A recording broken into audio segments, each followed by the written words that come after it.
আজ আপনাদের শোনাবো গঙ্গার পাড়ের এক মানবিক ইতিহাস। আজ আমরা চলে এসেছি উত্তর 24 পরগনার এক ঐতিহাসিক জনপদ সোদপুরে।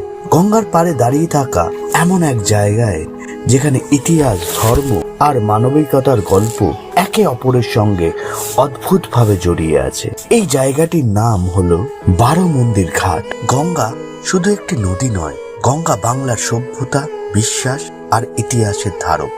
হরদয়ের মতো বহু প্রাচীন জনপদ এটিও। এই গঙ্গার পাড়েই দাঁড়িয়ে আছে সারি দিয়ে সাজানো 12টি একরত্ন শৈলী শিব মন্দির। এ যেন গঙ্গাকে সাক্ষী রেখে অনন্তকাল ধরে শিব আরাধনায় রত।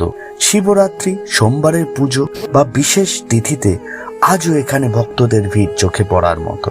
এই 12টি শিব মন্দির শুধু ধর্মীয় স্থাপত্য নয়, এইগুলি তৎকালীন বাংলার শিল্প, ভক্তি ও স্থাপত্যবোধের নিঃশব্দ সাক্ষী। শিব মন্দিরগুলোর চারিপাশে রয়েছে সবুজে ঘেরা বাগান। আজকের কোলাহলের মাঝেও এখানে পা রাখলেই যেন সময়ে পিছিয়ে যায় কয়েক শতাব্দী।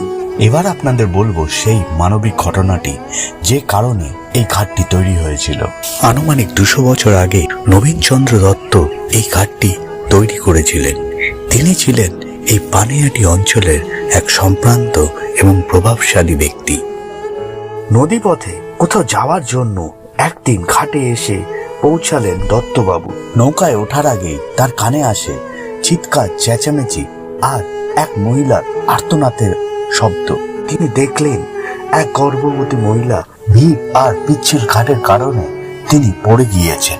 এমন ঘটনা তখনকার দিনে নতুন কিছু ছিল না, কিন্তু দত্তবাবু ছিলেন অন্য ধাতুতে গড়া এক মানুষ।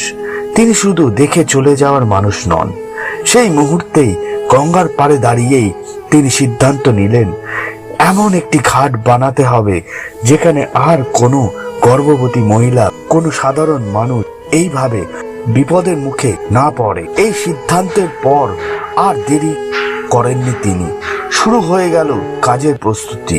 দত্তবাবু যোগাযোগ করলেন তৎকালীন ভারতের বিখ্যাত বাঙালি ইঞ্জিনিয়ার নীলমণি মিত্রের সঙ্গে। নীলমণি মিত্রের পরিচালনায় তৈরি হলো সুদৃঢ় নিরাপদ ঘাট, যেখানে প্রশস্ত ধাপ, ভারসাম্যপূর্ণ ঢাল ও মানুষের নিরাপত্তার বিষয়টি বিশেষভাবে গুরুত্ব পায়। এইভাবে একটি দুর্ঘটনার বেদনা থেকে জন্ম নেয় একটি যুগান্তকারী মানবিক স্থাপত্য।